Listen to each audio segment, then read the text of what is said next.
resolutions. They are Maricopa County, Gila County, Cochise County, Apache County, Adam Mojave, Kwasman, who is and just last night, Santa Cruz. Great to see you. Yeah, good to see you, buddy.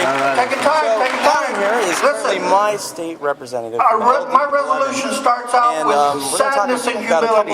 We do not gloat. I take no joy in attacking one of our leaders. Well, you know, not everybody knew what was going to happen based on the Medicaid expansion of last year. However, everybody agrees, and it's really a bipartisan issue, about making sure that we reform CPS in the right way. It's not just ranging around deck chairs on the Titanic. We want to reform it in a way that protects our children as much as humanly possible. I've introduced a bill to repeal the Medicaid expansion, as well as be able to write off your penalty by not signing up under Obamacare from your state income taxes. We don't want to punish people who can't sign up based on a broken website. We want to make sure that we can extend that individual mandate that they didn't do at the federal level. We're going to do it at the state level. So we're going to continue to fight for our conservative principles that we hold dear. Well, that's great. I mean, just having the ability to write off your penalty. That's right, as an itemized deduction, so it doesn't bankrupt the state of Arizona. But let's say you're fined $90 by not signing up under Obamacare. You then take your income less $90, and that will be your adjusted income with which you then turn in your tax forms. So it's an itemized deduction. So I have one question, since a lot of you do represent parts of Tucson. Why do we do this? It's just going to divide the party. It's not unity. Most of the people that will watch this are the voters out there, the public. How many people will that affect just in southern Arizona? Do you have an estimate? Well, we estimate, because there's so many young adults who are entering the workforce every year, I mean, it's going to be tens of thousands of people affected statewide. We don't know exactly how much are going to be failing under Obamacare. It depends on the website as they continue to fail. So it's really something that we want to make sure that there's insurance for individuals because of this federal debacle. Carry our torch and our mantle that's great. to Washington. I hope that passes. John McCain I hope the governor will sign it. And if she doesn't, you need to bring it back and go for You know, it's part about fighting. That's what we need in Congress also. Now, I have one question. What do you think might happen with Common Core? Well, I was a large opponent, a major opponent of Common Core immediately. I believe that Common Core, this top-down approach, is not what's best for students. It's not what's best for teachers, and it's not what's best for our communities. Unfortunately, my primary opponent, Andy Tobin, supported Common Core and voted for Common Core through their park testing. It's something that he and I are very different on in our congressional race. But what I'm doing right now is working with other conservative members and senators to not punish school districts who don't transition to Common Core, so we don't punish them financially. You mean opting out of it? That's right. That's right. And personally, I'm a teacher, so I hope that they do opt out. That's right. And I don't think this is, once again, this is not a right or left issue. I have a very good friend and who is a special education teacher in Tucson, and she's a Democrat, but she hates Common Core because they're using this one-size-fits-all approach, and it punishes her children who need a very specific type of care so that they can get ahead.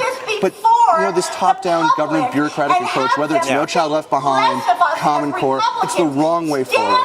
Great, and I think that takes a stance on your congressional race, which you're waging now, which I've seen you put out all your stances. You got the endorsement recently of Sheriff Arpaio. That's right. Which really plays well with the conservative base.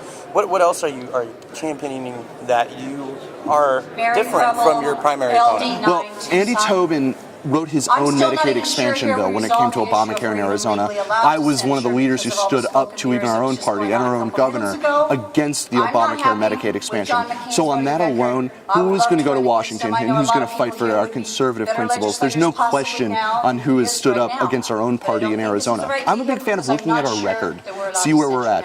Andy Tobin supported a $1 billion sales tax increase. I fought against all tax increases and signed the no tax pledge. Andy Tobin, once again, was for Common Core, and he killed union bills, the Scott Walker-style union reforms that I was a supporter of, and am now sponsoring. So there's a large difference between your establishment, big government, big spending conservative, Republican, and conservative. Loud vote we're going That's right. It's getting crazy out there. Well, all right. Let's see what happens. All right, they were up there in applause. Something just passed right there. But let's keep going. Sorry about that. It happens. Sorry about that at home, folks. So, okay, in CD1, you're looking at a district which starts in Tucson. goes all the way up through the Navajo Nation, all the way through Flagstaff. That's right. And you gotta reach all types of voters in very different areas. That's right. How are you going to not only attract the conservatives, but those moderates and Democrats that may be disappointed with Ann Kirkpatrick? Well, Ann Kirkpatrick's record has been nothing but far extreme to the left. So if we show conservative solutions, I have a master's degree in economics and I work in finance. It's all about job creation and prosperity. We all know that we can do so much better. We just need some new blood in Congress. I'm a big fan of throwing all the bums out most of the time. We have some great representatives out of Arizona, Matt Salmon, David Schweikert, and I think that people from both parties want to have those kind of really very focused, fiscally focused, make sure that we create prosperity and limit government in Arizona, and that's why we're being so successful. That message is universal, whether you're more libertarian leaning up north or more of your standard religious conservative down in Oro Valley and Marana. I represent 50% of the Republican primary voter already, so we're already just moving out. And that message, I'm proud to have been endorsed by nearly 100% of the state representatives who serve with both me and my main primary opponent.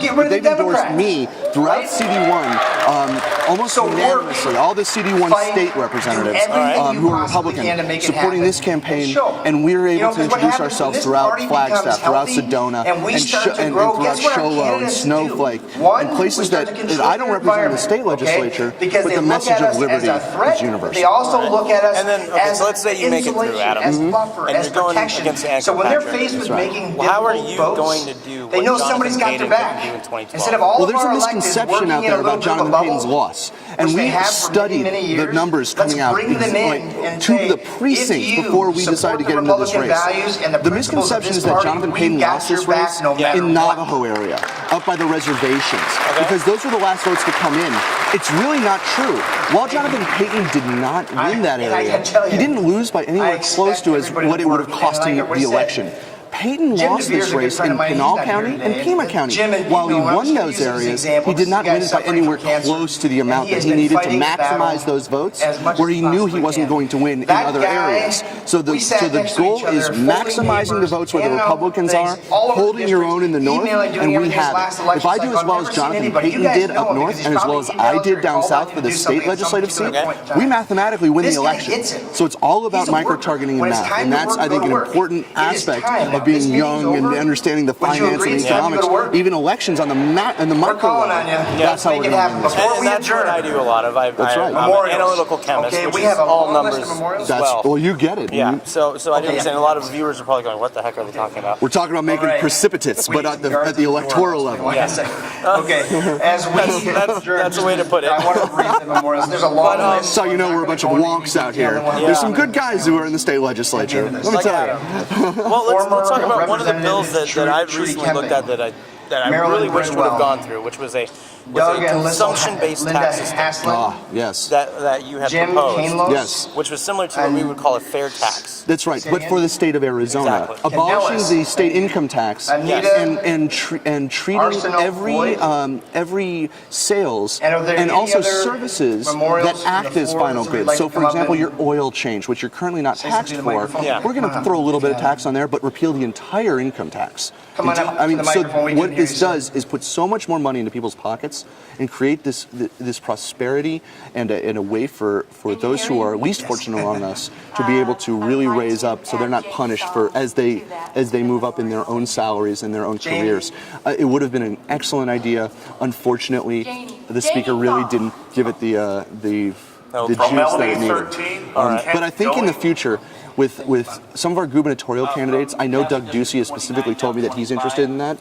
So I think the future is strong for repealing the income tax entirely in the state of Arizona. I think that will make us much more competitive, on par with Texas, let's say, rather than being more on par with California with our income taxes. May I add Michael So Lane I from have one final LD15 question. Yes. Now, going along with this line, so let's say that you make it through your primary, you make it through Ann Kirkpatrick.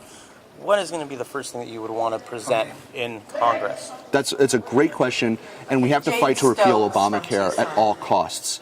And what we have to replace it with are free market solutions. So what I believe is allowing people to purchase health insurance across state lines, being able to have the ability to have a free trade zone among among developed nations. I'm talking a very select amount of developed nations like Canada, like the UK, to be able to get drugs. So we don't have to, unfortunately, as seniors are going south of the border or north of the border to get their medicines. It's not fair for Americans. We want to be able to reduce the cost of medicine so that we could increase the health of seniors. Being able to have tax-free health savings accounts so you can take with you, that portability. If you lose your job, you shouldn't lose your health insurance. We want to make sure that those with pre-existing conditions have state risk pools and also bring Medicaid block granted down to the states. And by reducing the cost of care and by increasing the availability of medicine, we really can solve the healthcare crisis in this country. It's just going to take conservative solutions. All right. Well, thank you, Adam, for coming on. I know you have Thank you limited very time. much. I appreciate it. Caught you on the way out. Oh, well, thank you. Thanks a lot for coming on. And you're doing a great job. Thank you so much for the show. I really appreciate it. Well, we're glad to have a conservative voice in Tucson. We're going to fight. Hopefully, Adam. Well, thanks a lot again. And thank you. See you later.